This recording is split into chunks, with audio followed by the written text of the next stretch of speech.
রংপুরে কোটা সংস্কার আন্দোলনরত শিক্ষার্থীদের হল ত্যাগ না করার ঘোষণা।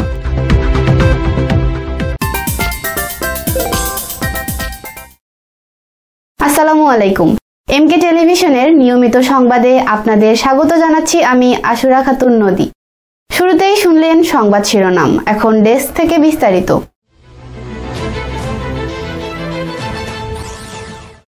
রংপুরে কোটা সংস্কার আন্দোলনরত শিক্ষার্থীদের হল ত্যাগ না করার ঘোষণা করা হয়। 17 জুলাই দুপুরের পরে কোটা সংস্কার আন্দোলনরত বেগম রোকেয়া বিশ্ববিদ্যালয়ের ছাত্ররা দাবি আদায় না হওয়া পর্যন্ত হল ত্যাগ না করার ঘোষণা দিয়েছে। আন্দোলনরত শিক্ষার্থীরা বিশ্ববিদ্যালয়ের প্রধান গেটের নাম পরিবর্তন করে গতকাল পুলিশের গুলিতে নিহত শহীদ আবু সাইদের নামে গেটের নাম এবং পার্কের মোড় শহীদ আবু সাইদ চত্বর নামে ব্যানার ঝুলিয়ে দেয়।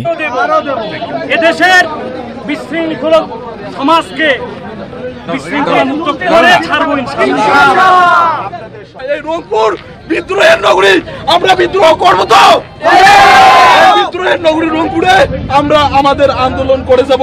আমরা 48, 52, 66, 69, 70, 90 আন্দোলন আন্দোলন করব এবং আমরা ওই আন্দোলনগুলোর মতো ছাত্র আন্দোলনকে সফল করবই ইনশাআল্লাহ।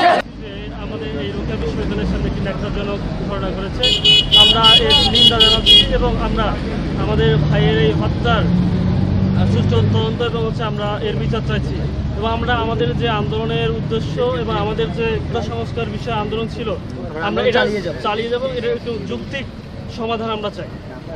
আর এই চত্বর হিসেবে Nahid Hasan, news desk, MK television. শেষ করছি এমকে টেলিভিশনের নিয়মিত সংবাদ। এতক্ষণ সাথে থাকার জন্য সবাইকে অসংখ্য ধন্যবাদ।